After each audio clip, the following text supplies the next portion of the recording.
Hey everybody, how's it going? It's Edwin back again for Strictly Comics, and we have another comic book double review in this episode.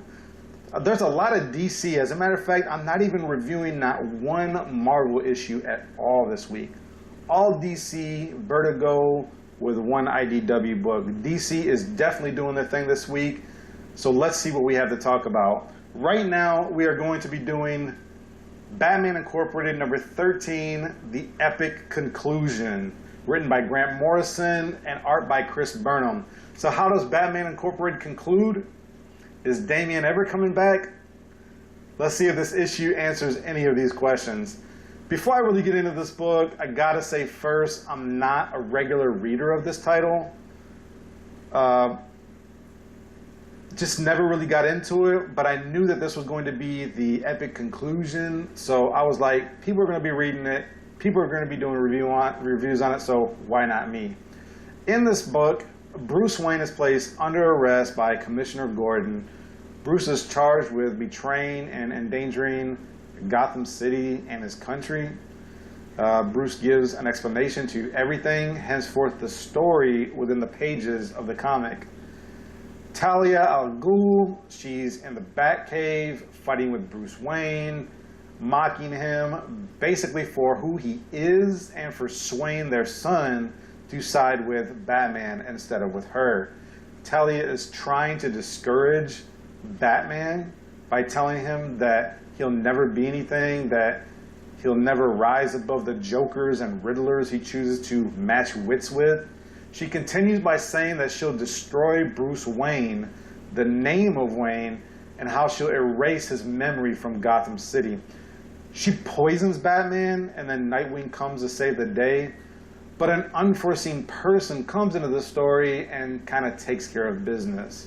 I won't say what happens at the end of the comic book, but the answer to our second question, is Damien ever coming back, is actually answered in this comic. I understand that there'll be a lot of Batman fans that probably won't like this issue, but I liked it and I think it's worth buying because it's the final issue. I don't think it's the best way to end a title, and in my opinion, I thought that they could have done a better job, but an ending is an ending. The artwork is okay, not the greatest, although the facial details of the characters are done well.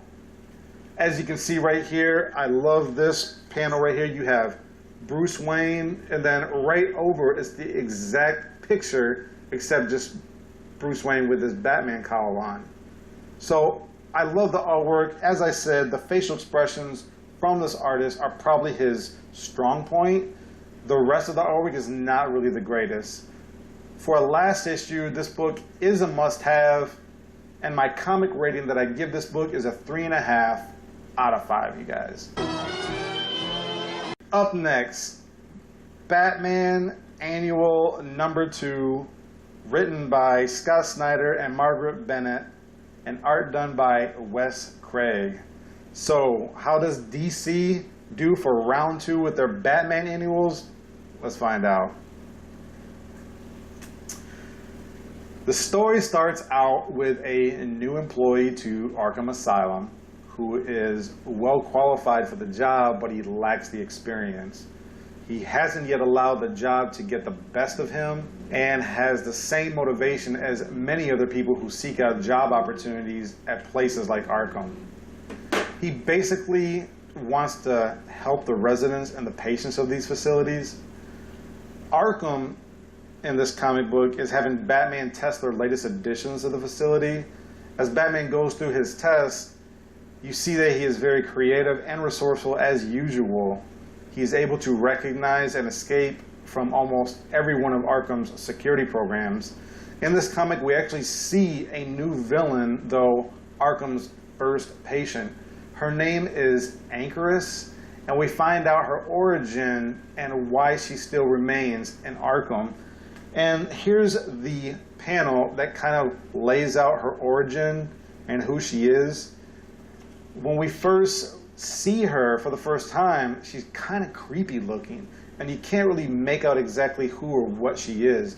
You see you get the impression that she's just really old. She was a student of experimental physics and their effects on the human form. During a fight with her father and her mother, she had an accident with her chemistry set, and as a result of the accident, she received like the power of being able to walk through walls. They call it quantum tunneling. Her parents also were killed as a result of the accident. She actually believes that Arkham is a holy place, a sanctuary for healing, and she blames Batman for turning it into a place of unrepentant evil. We also see that she is able to escape at any time she wants, but was actually waiting for the right moment when Batman was going to be there so that she could get rid of him and turn Arkham back into a hospital. It's a really good story, you guys. I really enjoyed it. I was quite surprised. The artwork is okay, not the greatest, but it did do the job of telling the story. I actually give this book a 4.5 out of 5. This book was great, with the only exception of the artwork. If the artwork was way much better, this book would have easily gotten a 5 out of 5, in my opinion. You guys, thank you so much for tuning in. As always, make sure you like, comment, subscribe, share these videos. Don't forget, keep God first in your life. Enjoy your comic books, though. And God bless you guys. I'm out.